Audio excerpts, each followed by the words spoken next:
بعد میں جب تحریک پاکستان کی ابتدا ہوئی تو اس خاندان نے مسلمانوں کا مذاق اڑایا، جنگ عظیم میں انگریزوں کے جنگی فنڈ میں بے دریغ چندہ دیا۔ مسلمانوں کے اتحاد کو توڑنے کے لیے انگریزوں اور ہندوؤں کا ساتھ دیا، اور اب میں ان کے نام جو ظاہر نہیں کر رہا تو اس کی وجہ یہ ہے کہ اس خاندان جیسے بے شمار مسلمان خاندانوں کی مخالفت کے باوجود پاکستان بن گیا، تو زمان کے خاندان نے پاکستان کو جانے والوں پر کہے لگائے، مگر ہندوؤں اور سکھوں نے انہیں بھی آنکھیں دکھائیں تو وہ بوریا بستر سمیٹ کر پاکستان آ گئے۔ اب وہ پاکستان کے معزز شہری اور سرکاری ٹھیکیدار ہیں، ملک کی سیاست میں ان کا عمل دخل ہے اور سرکاری تقریبوں کے مدعوین یہ لوگ ہوتے ہیں۔ یہ اس خاندان کے اثر و رسوخ کا نتیجہ تھا کہ یہ کیس CIA کے سپرد ہو گیا۔ بعد میں پتہ چلا تھا کہ زمان کے باپ نے انگریز فوجی افسروں سے کہا تھا کہ متعلقہ تھانے دار تفتیش میں کوتاہی کر رہا ہے۔ انگریز افسروں نے اس کی خوشنودی کی خاطر کیس CIA کے سپرد کرا دیا تھا، ورنہ سب انسپکٹر کبیر ناتھ کوتاہی کا مرتکب نہیں ہو رہا تھا۔ اس کے علاوہ یہ کیس اتنا اہم بھی نہیں تھا کہ پولیس اور فوج کے انگریز افسر پریشان ہو جاتے اور اس کی تفتیش میں ذاتی دلچسپی لیتے۔ اس تھانے میں تو قتل کے کیس بھی زیر تفتیش تھے۔ یہ تو بہت بعد کی باتیں ہیں، میں اس خاندان کی بڑی پرانی واردات سنا رہا ہوں۔ زمان کے منہ پر تیزاب پھینک کر گمنام ملزم بھاگ گیا۔ زمان کچھ دیر چیخ چلا کر گر پڑا اور بے ہوش ہو گیا۔ گلی کے اگلے موڑ سے ایک ریہڑی ادھر کو مڑ رہی تھی، اسے 2 آدمی دھکیل رہے تھے۔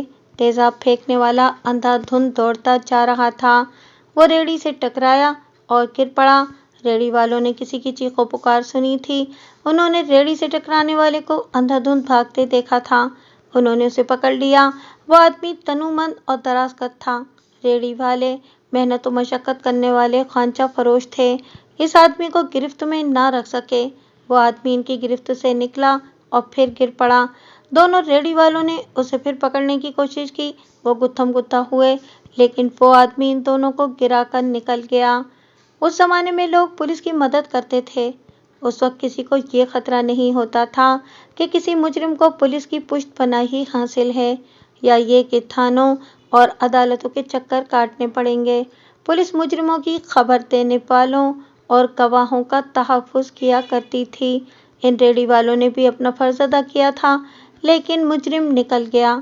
پھر بھی ان کی محنت رائے گاہ نہ گئی۔ مجرم کی ایک جوتی گلی میں رہ گئی جو تھانے میں پڑی تھی۔ یہ زری جوتی کا 1 پاؤں تھا۔ ایسی تلے دار جوتی پنجاب میں پہنی جاتی تھی۔ ڈھینگا مشتی میں جوتی کا 1 پاؤں وہیں رہ گیا تھا۔ ریہڑی والوں نے ایک اور نشانی یہ بتائی کہ مجرم کی دائیں ٹانگ سے اتنا خون نکل رہا تھا کہ اس کی طرف سے شلوار لال ہو گئی تھی۔ ان کے خیال کے مطابق زخم ران پر تھا، اور یہ زخم ریہڑی کی ایک اکھڑی ہوئی لوہے کی موٹی پتری سے آیا تھا۔ وہ ریہڑی سے اسی جگہ ٹکرایا اور گرا تھا۔ میں نے بعد میں ریہڑی دیکھی، اس کی اکھڑی ہوئی پتری کا سرا بھی دیکھا، اسے ران پر ہی لگنا چاہیے تھا۔ ریہڑی والوں نے بتایا کہ اس آدمی نے سفید شلوار اور قمیض پہن رکھی تھی، سر اور منہ پگڑی یا چادر میں ڈھکا ہوا تھا۔ زری جوتی، پگڑی اور شلوار قمیض سے یہ ثابت ہو گیا کہ مجرم مسلمان تھا۔ ہندوستان میں آج کل کی طرح ہندو مسلم کشیدگی اس وقت بھی تھی۔ اکیلے اکیلے مسلمان پر ہندوؤں کے قاتلانہ حملے ہوتے رہتے تھے، لیکن یہ واردات فرقہ وارانہ معلوم نہیں ہوتی تھی۔ ایک اس لیے کہ دلی میں ان دنوں مسلم ہندو کی کشیدگی کی کوئی وجہ نہیں تھی، اور دوسرے اس لیے کہ وہ محلہ مسلمانوں کا تھا۔ کسی کے منہ پر تیزاب پھینکنے کی وجہ معلوم کرنے کے لیے پولیس انسپکٹر ہونا ضروری نہیں۔ ہر کوئی سمجھ سکتا ہے کہ ایسی واردات کا باعث عداوت ہوتی ہے یا یہ واردات انتقامی طور پر کی جاتی ہے۔ یہ کارروائی رہزنی کی نیت سے نہیں کی جاتی، لہٰذا مجھے یہ معلوم کرنا تھا کہ جس پر تیزاب پھینکا گیا اس کی دشمنی کس کے ساتھ تھی۔ دشمنی معلوم کرنے کے لیے متعلقہ فرد کے گھریلو اور ذاتی حالات، عادات اور چال چلن معلوم کرنا ضروری ہوتا ہے۔ دشمنی کاروبار کے معاملے میں بھی ہو سکتی ہے اور جائیداد کے سلسلے میں بھی رقابت بھی ایک عام وجہ ہوتی ہے۔ اس کے علاوہ بھی کوئی وجہ ہو سکتی ہے۔ سب انسپکٹر کبیر ناتھ نے جو تفتیش کی تھی اور جو اسے کسی نتیجے پر نہیں پہنچا سکی تھی، اس کے مطابق زمان کا کوئی دشمن نہیں تھا۔ جیسا کہ میں کہہ چکا ہوں، یہ کیس اثر و رسوخ کے تحت CIA کو دیا گیا تھا۔ علاقے کے تھانے دار کبیر ناتھ پر بلا جواز کوتاہی کا شک کیا گیا۔ وہ تفتیش کر رہا تھا تو زمان کا باپ اور چچے مامے اسے پریشان کرتے رہتے تھے کہ وہ کچھ نہیں کر رہا۔ اس سے اس کی حوصلہ شکنی ہوئی۔ بہرحال میں نے اس کے بالائی افسروں کے دلوں سے اس کے خلاف شک نکال دیا تھا۔ کبیر ناتھ نے زمان کے متعلق مجھے بتایا کہ خوبصورت جوان ہے اور چال چلن کا بہت برا، اسے آوارہ شہزادہ کہہ لیں۔ دولت مند ماں باپ کا اکلوتا بیٹا ہونے کی وجہ سے وہ بری طرح بگڑا ہوا تھا۔ ظاہر ہے اس کی آوارگی کا باعث صرف لاڈ اور پیار نہیں، دولت تھی۔ مجھے تفتیش اپنے انداز میں شروع کرنی تھی۔ میں جب وہاں گیا تو زمان کا باپ، چچا اور ماموں مجھے ملے۔ ان کے ملنے کا انداز بتا رہا تھا کہ وہ مجھے اپنا ملازم سمجھ رہے ہیں۔ انہوں نے مجھے اس قسم کے حکم سنانے شروع کر دیے کہ زیادہ سے زیادہ 3 دن تک ملزم ہمارے سامنے آ جائے۔ ہم زیادہ انتظار نہیں کریں گے۔ پولیس کپتان سے کہہ دو کہ ہم 2 اور انسپکٹر بلا لیں گے۔ میں خاموشی سے سنتا رہا۔ زمان کے باپ نے جب یہ کہا کہ آپ نے ملزم کو پکڑ لیا تو ہم آپ کو انعام دیں گے تو میری برداشت کی حد ختم ہو گئی۔ میں نے غصے کو دبا کر اور ہونٹوں پر مصنوعی مسکراہٹ لا کر اور فدوی کم ترین کا مرا مرا سا لہجہ اختیار کر کے کہا کہ میں حضور کا خادم ہوں۔ حضور صرف یہ خیال رکھیں کہ میں فرشتہ نہیں ہوں اور میں جن بھوت اور جادوگر بھی نہیں ہوں۔ گناہ گار سا انسان ہوں۔ ملزم کو پکڑنے کی پوری کوشش کروں گا لیکن 3 دنوں کا وعدہ نہیں کروں گا۔ ہمارا مطلب یہ ہے کہ تفتیش میں سستی نہ ہو۔ زمان کے باپ نے کہا، پولیس کپتان ہمارا یار بیلی ہے، ہم اشارہ کریں تو؟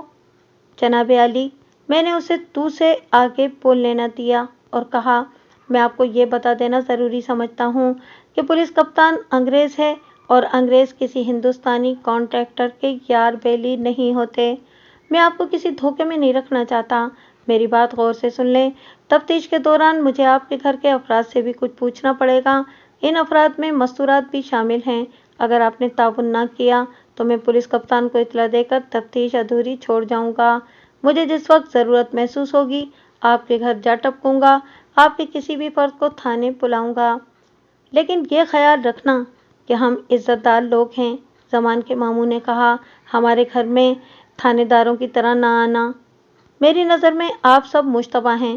میں نے لہجے کی نرمی ختم کر کے تھانے داروں کے رعب سے کہا، آپ لوگ تشریف لے جائیں اور مجھے اپنا کام کرنے دیں۔ وہ مجھے گھورتے ہوئے چلے گئے۔ کبیر ناتھ نے مجھے بتایا کہ اسے وہ بھی پولیس کپتان کا رعب دیتے رہتے تھے۔ میں نے ریڑھی والوں کو بلوایا اور جائے واردات پر چلا گیا۔ یہ قدیم دلی کی قدرے کشادہ گلی تھی۔ ایک وہ موڑ تھا جو زمان مڑا تو اس پر تیزاب پھینکا گیا اور 6-7 گھر آ گئے۔ وہ موڑ تھا جہاں تیزاب پھینکنے والا ریڑھی سے ٹکرایا تھا۔ اس گلی میں متوسط اور اس سے نیچے طبقے کے لوگ رہتے تھے۔ میں نے کبیر ناتھ سے پوچھا کہ زمان کا گھر کہاں ہے؟ اس نے بتایا کہ یہاں سے 2-2.5 میل دور ہے اور وہ علاقہ امیروں کبیروں کا علاقہ ہے۔